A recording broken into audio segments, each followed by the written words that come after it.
Halo, selamat datang kembali dalam perkuliahan metode penelitian kuantitatif. Selamat menyimak materi yang akan kita diskusikan pada kesempatan ini. Kita sering berkutat dengan isu pemilihan metode. Apakah metode penelitian ditetapkan lebih dahulu atau belakangan ketika kita telah merumuskan masalah penelitian? Tentunya jawabannya adalah setelah kita merumuskan masalah, maka kita baru tahu apa metode yang akan kita gunakan. Kenapa demikian? Tidak selalu penelitian itu harus kuantitatif atau harus kualitatif. Bergantung kepada masalah penelitian yang kita rumuskan. Kedua metode, kuantitatif dan kualitatif, memiliki kekuatan yang berbeda. Digunakan untuk persoalan yang berbeda. Penelitian kualitatif tidak bisa digunakan untuk mempelajari persoalan-persoalan yang seharusnya diteliti oleh kuantitatif. Demikian pula dengan sebaliknya. Pertanyaannya sekarang adalah bagaimana kita bisa membedakan penelitian yang menggunakan kualitatif dan penelitian yang menggunakan metode kuantitatif, gitu ya. Tadi kita mengatakan bahwa metode kuali dan metode kuantitatif memiliki kekuatan yang berbeda. Artinya persoalan yang ditelitinya pun berbeda. Gitu ya. Nah, ada cara yang mudah untuk mendapatkan pemahaman bagaimana penelitian kualitatif itu berbeda dari kuantitatif. Saya akan memberikan contoh tentang bagaimana kita menggunakan penelitian kualitatif atau kuantitatif. Dan bahkan ada opsi yang ketiga. Kita bisa menggunakan metode campuran yang disebut dengan mixed method. Ilustrasinya sederhana. Mungkin Anda yang mempelajari antropologi juga punya ketertarikan untuk mempelajari isu-isu kebencanaan.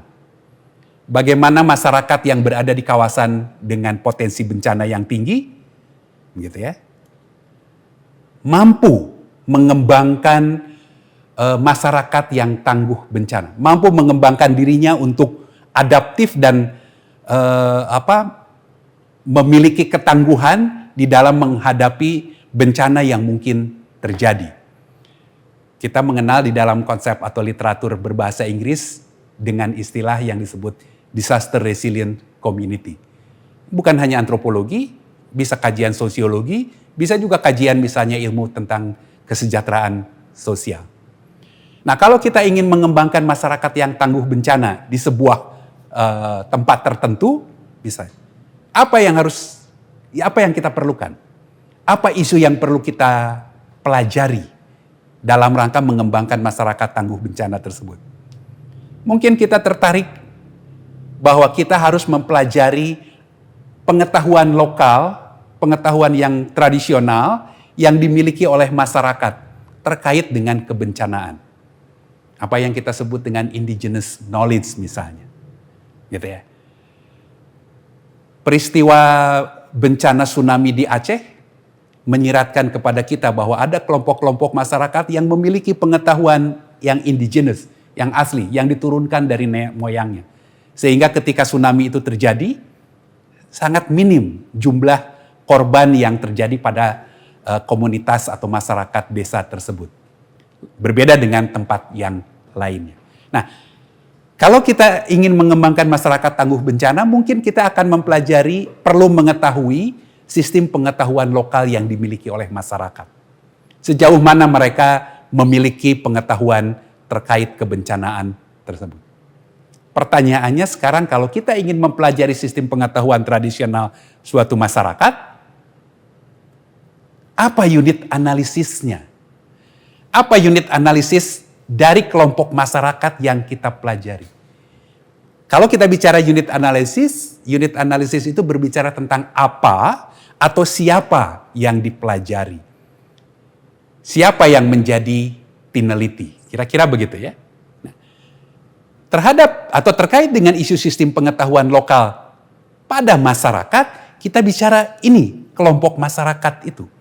Masyarakat atau komunitas yang ada di kawasan rawan bencana. Dengan demikian unit analisisnya adalah masyarakat itu sebagai satu kesatuan. Masyarakat ini adalah entitas tunggal yang kita pelajari. Jadi entitas yang kita pelajari adalah entitas tunggal. Hanya satu kelompok masyarakat yang berada di kawasan rawan bencana. Apa yang akan kita pelajari dari mereka? Yang kita pelajari karena kita akan mempelajari, ingin mengetahui sistem pengetahuan mereka.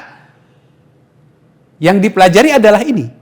Hasilnya adalah data tentang sistem pengetahuan yang tidak dapat dideskripsikan secara numerik.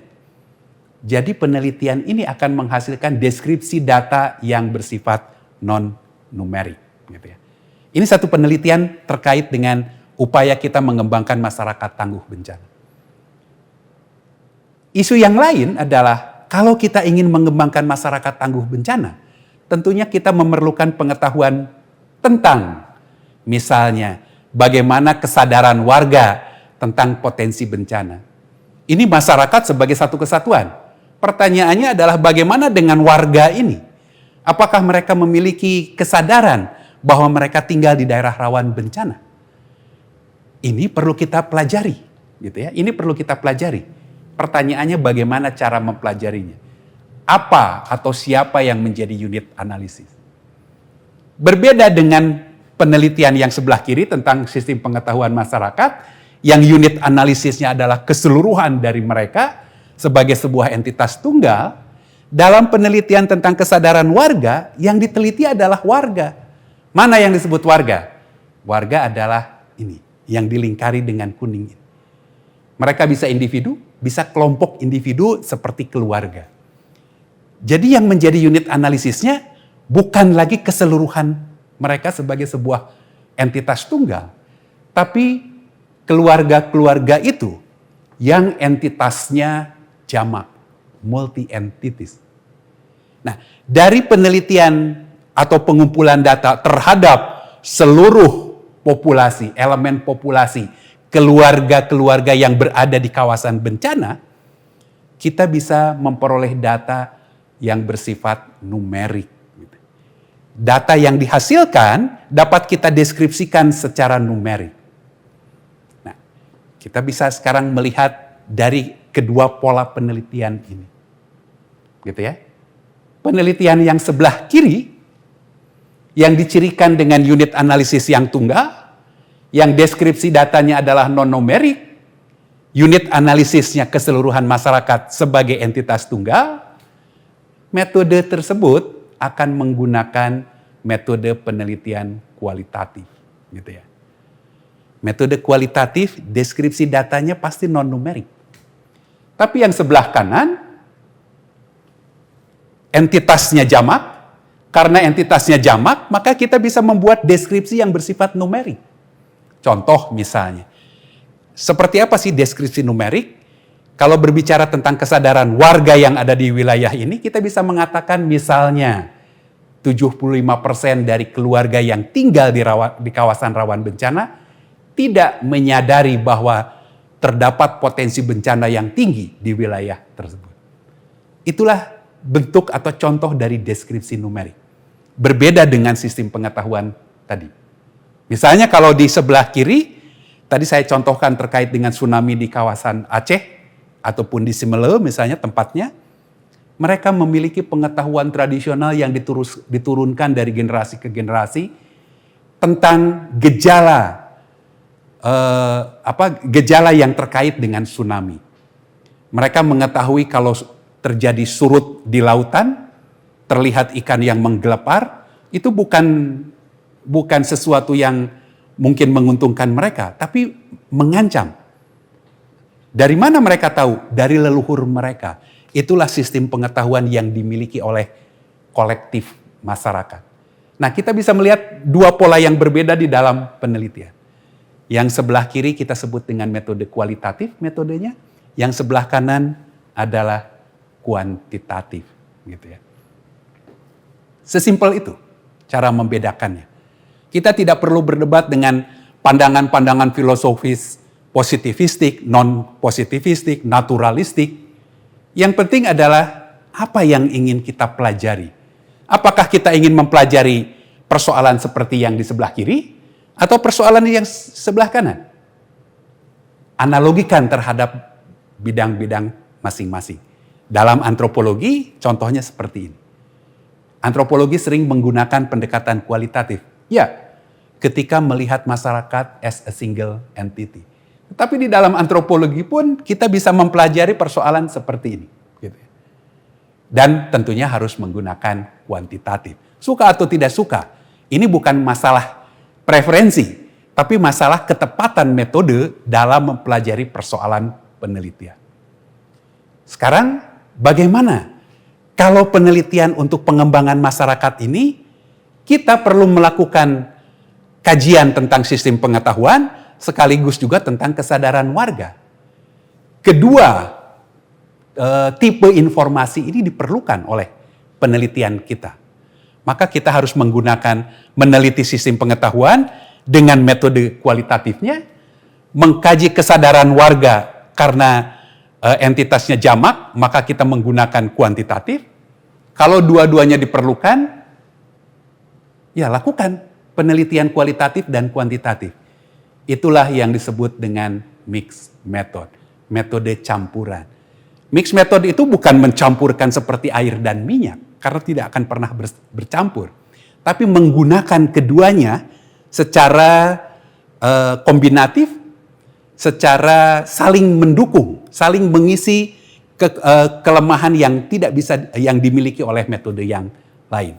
Dengan kata lain, kita bisa menggunakan mixed method apabila memang persoalan penelitiannya menuntut kita untuk melakukan itu. Saya kira itu cara singkat, cara sederhana untuk membedakan bagaimana kita memilih metode kualitatif, bagaimana kita memilih kuantitatif dan menggunakannya. Termasuk juga tadi mengkombinasikan kedua metode dalam desain yang disebut dengan mixed method design. Bila Anda tertarik dengan persoalan ini, banyak literatur tentang metode penelitian yang bisa dipelajari. Antara lain, misalnya, silakan Anda baca literatur-literatur seperti ini. The Practice of Social Research dari Earl Baby, kualitatif data analysis dari Miles dan kawan-kawan, Miles Suberman dan kawan-kawan. Di dalam antropologi ada Research Method in Anthropology dari Russell Bernard. Jangan salah, antropologi tidak selalu kualitatif. Di sini pun digunakan quantitative approach. Ini ditulis oleh seorang antropolog, gitu ya. Dan judulnya pun jelas-jelas mengatakan Research Method in Anthropology. Research design yang tadi saya sebutkan dengan mixed method itu banyak dikemukakan atau banyak ditulis literaturnya oleh John Creswell. Ini berbagai edisi telah ditulis oleh John Creswell terkait dengan mixed method. Di dalamnya juga ada kualitatif dan ada kuantitatif. Saya kira buku-buku ini akan sangat membantu selain buku-buku yang lain yang tentunya banyak. Termasuk juga yang berbahasa Indonesia. Saya memberikan contoh beberapa saja. Saya kira itu materi kita pada kesempatan ini. Terima kasih atas perhatian Anda dalam menyimak materi ini. Selamat membaca literatur-literatur yang saya sebutkan. Terima kasih.